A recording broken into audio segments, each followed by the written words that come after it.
second webinaire concernant la simplification du front office. Donc je m'appelle Fabien Elie, je suis responsable du Lab Innovation chez DocaPost, une équipe qui fonctionne en mode agile, basée sur notre site de Sophia Antipolis, et qui se focalise plus spécifiquement sur la mise en œuvre de l'intelligence artificielle centrée sur les besoins des usagers. Donc on va démarrer ce webinaire par un chiffre. Alors on ne va pas vous abreuver de chiffres, je vous rassure, ce sera le seul de cette présentation. Simplement pour faire un constat, aujourd'hui on assiste à l'arrivée de ce qu'on appelle les digital natives sur le marché du travail, tout au moins une phase de préparation à l'entrée sur le marché du travail, et les premiers chiffres montrent une forte appétence de cette population à retrouver finalement dans le monde professionnel ce à quoi ils sont habitués dans leur vie personnelle, et en particulier au travers de l'usage d'outils, d'applications qui sont proposés par les leaders du digital, comme Facebook avec Messenger par exemple, ou des applications comme Snapchat. Aujourd'hui, 58% de la tranche d'âge 18-35 ans classe vraiment la simplification des usages par le digital parmi leurs 3 attentes les plus importantes, et surtout aspirent vraiment à ce que les entreprises s'inspirent davantage des leaders du digital.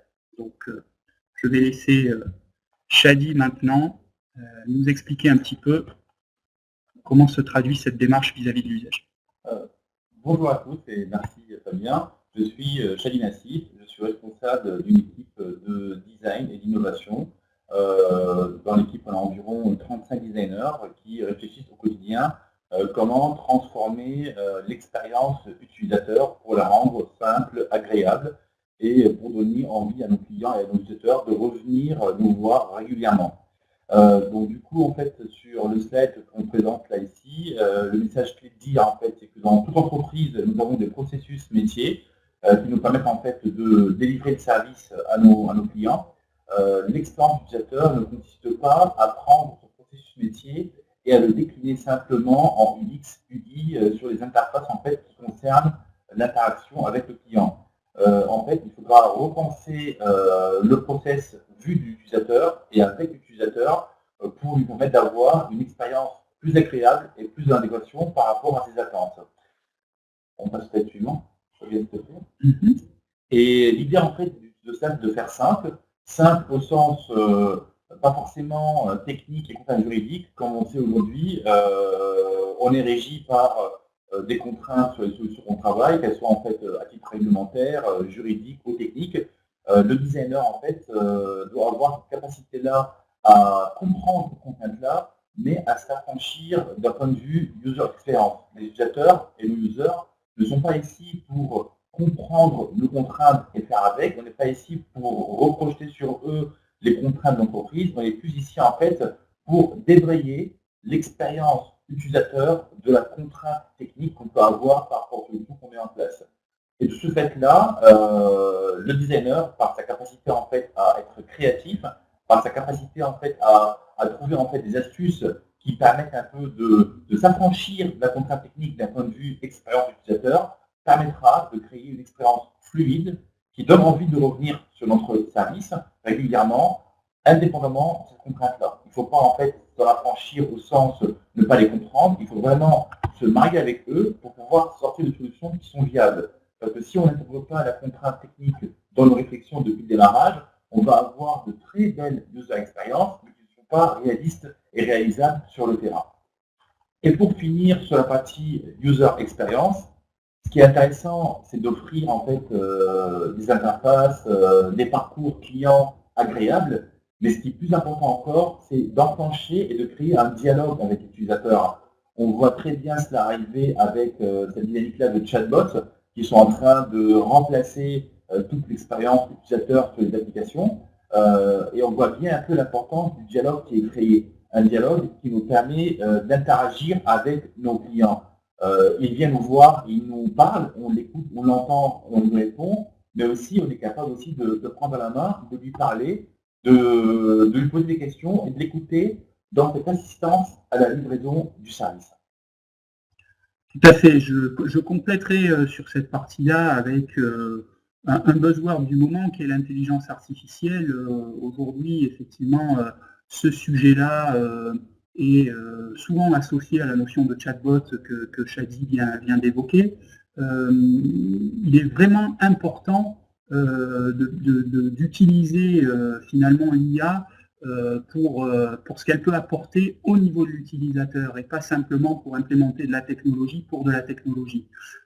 Donc dans ce contexte-là, nous, on essaie de la mettre en œuvre vraiment dans un objectif de s'adapter au contexte, de guider au mieux l'utilisateur finalement grâce à ce que nous permet de faire l'intelligence artificielle et avec des impacts globalement en termes de fluidification des processus métiers. Mais qui dit fluidification des processus métiers sur la partie back-office permet finalement de simplifier la partie front-office et d'améliorer l'expérience utilisateur pour les usagers.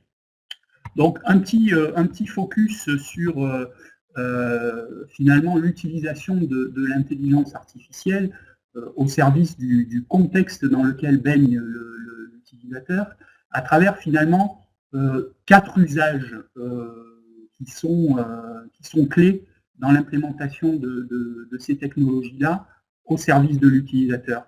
D'abord, la capacité avec l'intelligence artificielle de pouvoir reproduire des tâches que l'humain peut effectuer, par exemple sur de la classification automatique de demandes que pourrait faire un utilisateur au travers d'une IHM tel qu'un chatbot, comme Shadi vient de l'évoquer.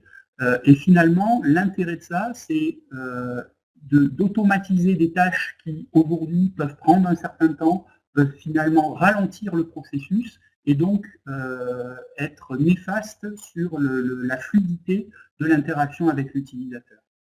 Le deuxième axe qui est également assez intéressant avec ces technologies-là, c'est la capacité d'apprentissage grâce à l'intelligence artificielle. Apprentissage, pas simplement pour reproduire des choses qui sont effectuées par les humains, mais également pour finalement être en capacité de percevoir les évolutions potentielles des demandes qui sont faites par l'utilisateur et finalement coller le mieux possible à son contexte et à ses demandes futures. L'intelligence artificielle, elle permet aussi d'organiser les choses. Donc ça, on est plutôt dans la partie optimisation de processus, mais là aussi, si on optimise sur la partie back-office, bien évidemment l'expérience utilisateur sera meilleure, puisque les interactions seront plus fluides et plus rapides. Et puis, on parle beaucoup de concepts tels que le deep learning, l'utilisation de réseaux de neurones dans ces domaines-là. L'objectif, c'est vraiment finalement de simuler des raisonnements tels que pourrait le faire un être humain, même si bien évidemment la machine ne va pas se substituer à l'être humain. Et l'intérêt d'utiliser ces technologies-là, c'est d'être en capacité de suggérer de nouvelles optimisations et finalement d'être dans une approche d'amélioration continue de l'expérience utilisateur. Alors, on parle de manière un petit peu théorique sur ces sujets-là, mais je vais prendre un cas d'usage que nous avons développé au sein du Lab Innovation pour illustrer un petit peu le propos et pour finalement expliquer en quoi la technologie doit être mise au service de l'usage. Et comme je le disais en introduction, l'objectif n'est pas de faire de la techno pour de la techno, mais vraiment de l'utiliser au service de l'usage. Donc c'est vraiment l'usage qui va finalement guider les choix technologiques et pas l'inverse. Ça, c'est extrêmement important. Donc, prenons l'exemple que vous avez sous les yeux au travers d'un use case qu'on a développé dans le contexte de l'assurance, où finalement, on a été amené à repenser un processus existant. Donc l'objectif n'a pas été de prendre le processus existant et puis d'y adosser de la technologie pour essayer d'optimiser les différentes phases qui caractérisent ce processus existant, mais plutôt de repenser, de remettre complètement à plat le processus avec la perspective de l'usager pour améliorer son expérience et pour derrière adosser les bonnes technologies qui permettent d'améliorer cette expérience. Donc, vous voyez, hein, dans le processus, l'idée, c'est au travers d'un chatbot, un robot conversationnel, pour prendre le terme en français, de guider un utilisateur à finalement choisir l'offre d'assurance la plus optimale en fonction de son contexte qu'on va déterminer grâce à l'intelligence artificielle en utilisant les techniques que j'évoquais précédemment. À partir finalement du ciblage du besoin qu'on va réussir à établir avec cette IHM, on va guider l'utilisateur de manière à orienter sa demande vers le meilleur processus et derrière automatiser ce processus et l'optimiser pour que, à la fois en termes de temps de réponse, d'expérience utilisateur et de service rendu, tout le processus soit optimal et que la satisfaction de l'usager soit au rendez-vous. Par rapport à ce cas d'usage, le triptyque vraiment clé, hein, c'est d'accompagner l'utilisateur au travers d'une IHM innovante, d'automatiser les processus pour fluidifier ces processus et être en capacité de lui offrir le meilleur service possible, et puis de fiabiliser aussi le processus, parce que grâce à ces technologies-là, on sécurise un certain nombre de tâches, on les fiabilise, et finalement, on a quelque chose qui est plus optimisé, parce qu'on minimise les cas d'erreur dans le traitement du processus ensuite en back-office. Très bien, je vais rebondir sur ce slide-là. Ce qui est intéressant de voir dans cette expérience qu'a illustré Fabien, au niveau expérience utilisateur, c'est qu'un chatbot, quand on parle de chatbot, on se dit simplement, c'est qu'on va écrire à un robot ou à un service, et le service va nous répondre, on va échanger en fait des messages écrits. Là, on voit très bien dans l'exemple que illustre Fabien que l'expérience utilisateur consiste à aller au-delà de l'écrit. On va réfléchir en fait à quel moment on va lui demander en fait d'écrire et de décrire son besoin, mais à quel moment on va le faire rentrer un peu dans des choix qui vont l'assister à aller droit vers le service. Et on peut également, en fait, dans les chatbots, s'affranchir aussi du texte et mettre également des images qui vont amener de l'émotion par rapport au service en fait qu'on est en train de rendre. Du coup, qui dit chatbot, qui dit canal chatbot, ce n'est pas en fait des messages texte qu'on envoie à un service qu'on revient, mais c'est une réflexion un peu plus profonde sur quand j'écris, quand je clique, quand j'interagis, quand je représente une image pour illustrer en fait, un certain service par rapport à un canal qui à l'origine est dédié uniquement à l'échange de texte. Et slide suivant. Et du coup, en fait, pour résumer, en fait, grosso modo, c'est que aujourd'hui, dans le monde tellement digital dans lequel on se trouve, l'utilisateur est confronté à une multitude de services numériques qui lui parviennent. Et dire aujourd'hui que en y réfléchissant tout seul par rapport à un certain service métier, on saura trouver le besoin user, c'est une fausse prétention. Ce qui est hyper important, c'est de réunir en fait trois métiers pour pouvoir réussir cette expérience-là. D'abord, les experts du métier, les gens en fait qui ont conçu le service, que ce soit un service citoyen, juridique, assurantiel, bancaire, peu importe. Il faut absolument que les experts fassent partie un peu de la réflexion utilisateur. Il faudra aussi associer les gens qui vont bénéficier dans cette dynamique-là, mais également mettre en face des experts de l'expérience. On est tous utilisateurs. On est tous en mesure de comprendre un comportement utilisateur. Mais ce qu'on n'a pas, c'est on n'a pas cette empathie de pouvoir rentrer dans la peau du persona qui va venir utiliser notre service. Donc, souvent, les entreprises font des erreurs en se disant moi, je comprends l'utilisateur et je suis amène à réfléchir un peu son besoin, son expérience. Ce qu'il faut là-dedans, c'est vraiment s'appuyer sur des experts, des designers en fait qui ont cette expertise-là, venir les mettre dans le projet pour pouvoir nous amener d'arriver à l'expérience. Et en faisant en fait cet rassemblement du triptyque, expert métier, l'utilisateur lui-même et les experts de l'expérience, on va pouvoir designer et créer des expériences en fait qui tiennent la route. Et pour cela, en fait, ce qu'on a pu faire nous au sein de Capost, c'est on a mis en place un laboratoire d'usage qui permet en fait de rassembler régulièrement ces différents experts et qui nous permettent en fait d'aller droit au but par rapport à ce qu'on est en train d'imaginer.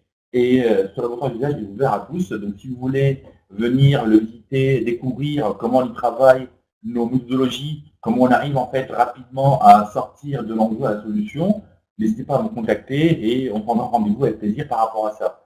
Un autre point qui est aussi très important dans tout ce qui est user experience, pourquoi on y met un peu de l'importance là-dedans? Parce que c'est la façade visible de nos services. C'est la façade visible de notre entreprise, au sens que l'utilisateur, c'est par cette expérience vécue qu'il va, en fait, pas noter, mais qu'il va juger ce qu'on lui propose.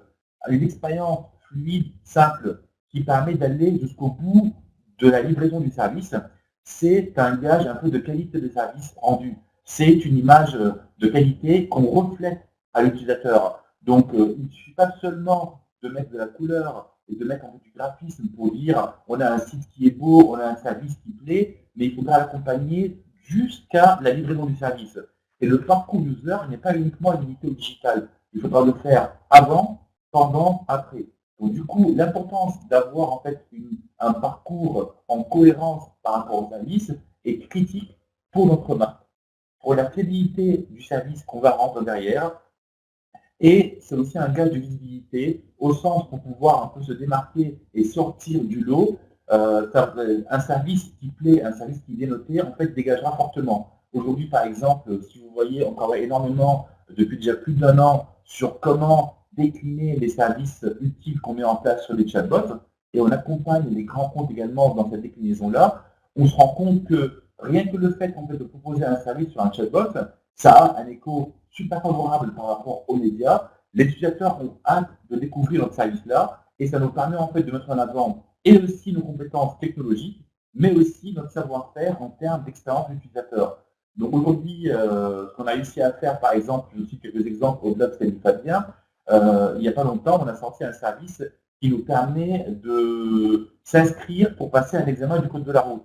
Aujourd'hui, en fait, pour passer l'examen du code de la route, c'était un peu un parcours du combattant. Ce qu'on a mis en place avec La Poste, c'est la capacité en fait de passer ce code de la route dans l'ensemble des bureaux de poste. Et récemment, il y a moins d'1 mois, on a permis à tous les jeunes qui sont déjà en fait sur le canal du chat, parce que c'est leur canal privilégié, de pouvoir s'inscrire à ce chatbot-là uniquement en fait par messaging.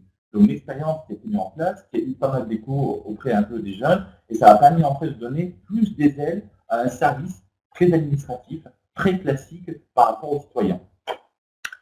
Tout à fait. Je rajouterai effectivement par rapport à ce que tu viens de dire, Chadi, sur l'importance de l'expérience utilisateur et le fait que finalement améliorer cette expérience utilisateur ne consiste pas simplement à faire de la cosmétique, je dirais, sur la partie IHM, mais vraiment à prendre en compte tout ce contexte que tu viens de décrire. La problématique est exactement la même côté back-office finalement, et il faut vraiment considérer cette expérience utilisateur de bout en bout, c'est-à-dire que effectivement cette partie front sur laquelle on s'est focalisé ce matin est la partie visible de l'iceberg et traduit les valeurs de la marque comme tu viens de le dire, mais effectivement ça a des impacts également d'un point de vue métier, d'un point de vue de ce qui est fait derrière cette partie visible, et pour le coup, la partie immergée de l'iceberg se doit aussi d'être fluidifiée, et donc la mise en œuvre des technologies, notamment d'intelligence artificielle, pour atteindre cet objectif-là, va dans le sens de cette approche vraiment de bout en bout, finalement du front office jusqu'au back office. Voilà. C'est ce qu'on a mis en place sur Capos. Du coup, on a des équipes, qu'elles soient back ou qu'elles soient front, qui réfléchissent l'usage, qui tirent tout ce qu'on fait par l'usage, les technologies et le front. Et du coup, en fait, on est amène à accompagner nos grands comptes, les différents services dans cette transformation numérique qui est vraiment tirée par l'usage. Merci à tous. Je ne sais pas si on a des questions. Je n'en vois pas a priori sur le chat. Du coup, ça conclut peut-être notre session. Tout à fait. Donc, que vous appréciez. Tout à fait. J'en profite puisqu'on vient de terminer sur cette approche globale du front jusqu'au back pour vous inviter à vous connecter au webinaire suivant qui va justement faire un focus beaucoup plus spécifique sur l'optimisation des processus sur la partie back-office et l'utilisation des technologies au service de cette optimisation. Je vous remercie et vous souhaite une très bonne journée.